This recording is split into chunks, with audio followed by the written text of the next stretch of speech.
Itinumba ng riding in tandem ang isang barangay captain sa Muntinlupa, habang sa Cotabato, isang dating konsehal ang malapitang binaril. Nasa frontline ng balitang yan si Jenny Dongon. Sa kuha ng CCTV na ito sa isang hotel sa Cotabato City kahapon, makikita ang pagdating ng pick-up truck sa parking lot. Bumaba ang sakay ng pick-up at nilapitan ang isang lalaking nakaputing long sleeve. Ilang saglit pa, bumulagta ang lalaki. Hindi man kita sa CCTV, pero dito na pala nagsimula ang pamamaril. Nagtakbuhan ng mga taong nasa parking lot. Agad namang sumakay ng pick-up ang mga salarin sabay sibat.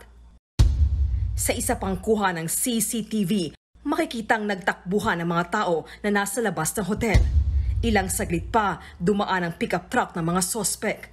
Dead on the spot ang biktimang si Abdul Rahman Kasid, dating konsehal sa mga masapan ng Maguindanao del Sur. Base sa investigasyon, galing siya sa programang pabahay na idinaos sa hotel. Susunduin na sana siya ng service niyang van nang biglang pagbabarilin ng mga sospek. Nakuha sa crime scene ang 11 basyo ng bala. Inaalam pa ng mga pulis ang mga sangkot sa pagpatay at ang motibo sa krimen. Butas-butas ang gate ng tindahan na ito sa Barangay Buli sa Muntinlupa City dahil sa mga tama ng bala. Nagkalat din ang dugo sa kalsada. Dito tinambangan ang kapitan ng barangay na si Ronaldo Loresca. Ayon sa testigo sa krimen, magkakasama silang 8 magkakaibigan at ilang opisyal ng barangay sa labas ng tindahan. May biglang nag-U-turn na 2 lalaking sakay ng motor at tumapat kay Loresca.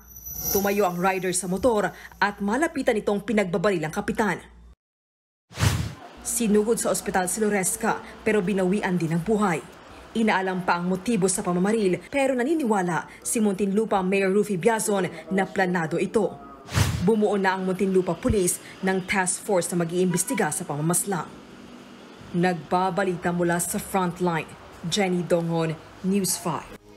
Mga kapatid, Mean Los Baños po. Huwag magpahuli sa mga balita at impormasyong dapat ninyong malaman. Para sa mas malawak na balitaan at diskusyon, mag-follow at mag-subscribe sa social media pages ng News 5.